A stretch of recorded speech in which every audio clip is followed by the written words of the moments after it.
Cool.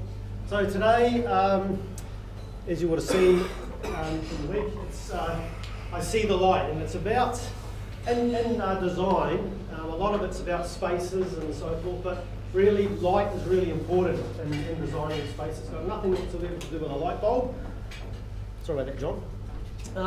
Designing is all about lots of thinking, like, sorry about the screen size there. But a lot of customers think that, when I visit the site and have a look, I straight away know what the solution to the design is, and what the challenges are, but it doesn't work like that at all. It takes a lot of careful thinking about the customer, thinking about where the sun is, what the site's like, all the challenges in and around that particular project. So light, it's a mental thing, like having light in and around you, in spaces or outside, it has a real psychological effect on you. Like you're always happier in the summer. In the winter it's all dark and dingy, and it really does have an effect on you. If you're in a room with no windows, you don't feel as good as a room with lots of light. So it really does have a psychological effect on you, the light. So whenever I'm travelling around, I'm always looking for light. Today's presentation is sponsored by Chapel Planet. Thanks, Joe. So this is a temple in Ho Chi Minh City, and just being in that temple and the way that they get the light into that space with absolutely no light bulbs at all. Because a lot of spaces and buildings don't have light. Never always used to have electricity. Where's this? Petra. So this is carved into a cliff face, but the big part of where they decided to put it came down to how the sun shines on it, and also the approach to that particular part at Petra. You walk through this. You can walk through a cavern. It takes it's about 10 kilometres long. It's barely set on the right hand side there. So you walk for about 10 kilometres, and as you approach Petra, there's this big crack in the rock, and straight ahead you see the building. So it was all about having light casting upon. It's my screen. This is in Egypt. Fantastic location to visit. I wouldn't go just at the moment. But obviously 4,000 years ago there was no electricity, so it was about getting light into these spaces, and they were very, very clever at it. This is Abu Sibyl in Upper Egypt on the right there, and this doorway right at the front here, when they designed it so that on one day a year, only one day, the light shines through that doorway onto these carvings on the wall, these statues. Oops.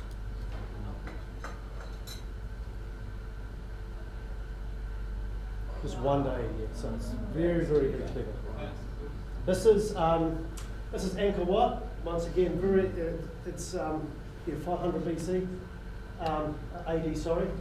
Once again, it's about getting light into these spaces. So whenever I'm travelling around, I always love to look and see how they get light in there, how they use the compass direction to get the sun into these spaces. So more recently, as a designer, you learn about how things work, and especially lights is the most critical part. Grand Central Station in New York, and when that was first built with steam trains, there was a lot of smoke in there, which gave these great light effects, through the windows into that space. Tsukamoto architect designed this particular room. It's a hole in the roof, right, and a vase on a piece of furniture, right? How simple is that? How brilliant is that? It's fantastic. So I learned a lot from studying these designers. This is one of Mark's favourites houses. This is the Eames house, and it's just a simple box, but it's very, very clever use of joinery to get light into this building. It's absolutely fantastic space. Eames chairs, you'll be all familiar with Eames chairs that are available around at the moment. I used to love that lounge chair, but way before everybody else thought it was cool as well, so I was of course pissed off about that. This is the building this is my favourite building. This is the building that I've learned the most from as being a designer. And that's what I want to really talk about today. It was designed by this person here, Corbusier. He was actually Swiss, but he spent most of his time in France. I don't design anything like Corbusier, but I've learnt the most about design from him. So this is him here. He was actually an artist first and foremost. Very bright colours, much like that of Picasso, and he was. And the date that we're talking about is very, very similar. He designed this chair, invented this chair, Chase Lounge. You'd all be familiar with that. I find the clash of these colours to be rather invigorating, much like that of Les Corbusier. You would remember that from 1997. Yeah. And that was not because of his architecture, but because of his art. So this is the building I wanted to talk to you about. It's called Notre Dame. It's in France. It's a really weird looking thing, and it's certainly not something that I would design.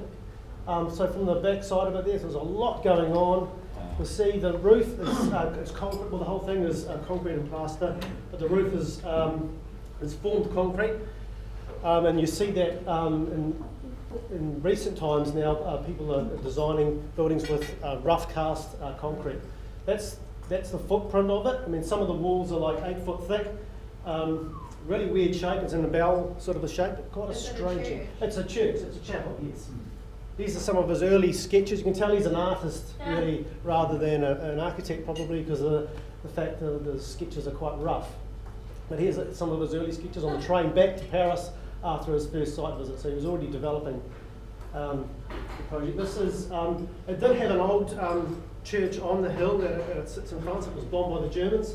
And so immediately after the war, they started this process of a new chapel, and they chose Corbusier for it. So a lot of the materials were used from the old chapel as rubble and infill. And this is it on the opening day, 1955. So a massive group of people arrived at the church. So this is it here. It does look a bit weird, but the thing that I learned from it the most is about how the light gets in this building, and that's where it all comes together. So inside, this is the inside of the chapel. You can see the roof is curved. It's a really sculptural shape, but it's about how that light gets in there. There's a gap between the roof and the walls of only 100 mils, and that's all you'd really need to get enough light into a lot of the spaces. These windows, even though the sills are really wide and big, the window piece of glass that's in the window itself isn't particularly big. So you see that's the wall there. And some of those windows are only the size of an A4 piece of paper, but he was very, very clever in how he got the light into that space. It's fantastic. I think it's great. So I've learned a lot about studying this particular building. So how have I incorporated all that learning into what I do? This is one of our projects at Churchill Road, and great project to be working on, a great customer. There were a few places in this building which had some real challenges in and around light. So the main living area on the left there, bottom left, we had plenty of opportunity to get light in there, but there was a couple of places, like down here is a stairwell down into the basement area where there was a rumpus room, and we had real challenges on getting light into there. And so I've used a lot of that learning that I got from studying that particular building in France.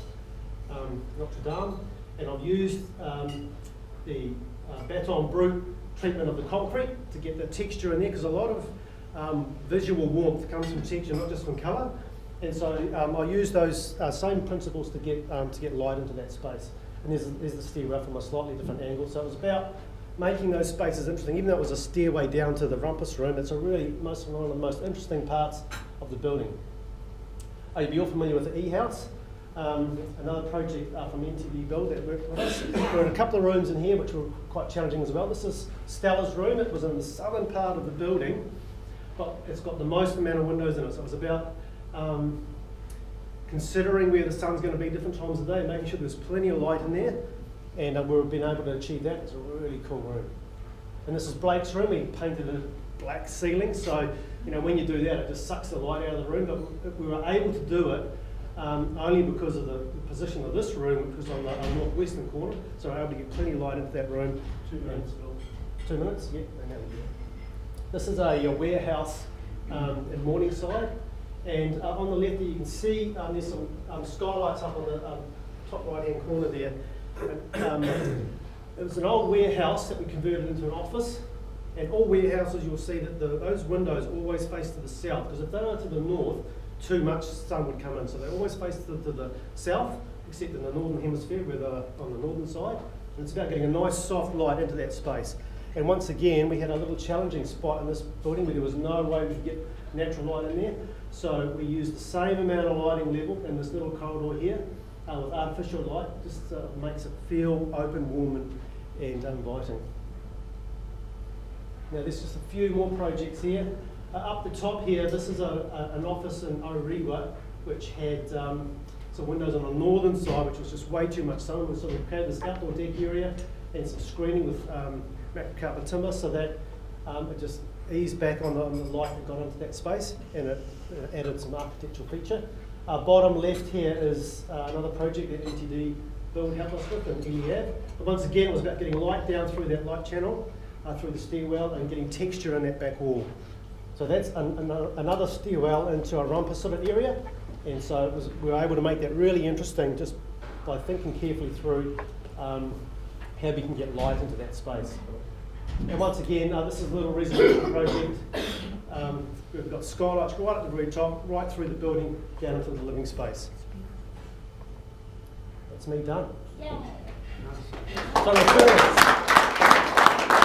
really would love to have a holiday resort to design in the Pacific Islands somewhere. I'm not too fussy on where that is. And if you get me a referral, I'll send you and your family there for 10 days. Property owners of commercial buildings, especially ones that perhaps need a bit of a facelift, like that Orewa project I showed you before, that's from the 1970s, that original building.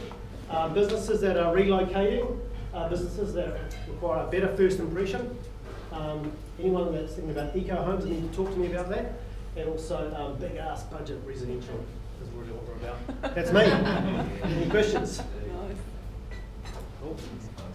Good stuff. Right. That was awesome. Well done.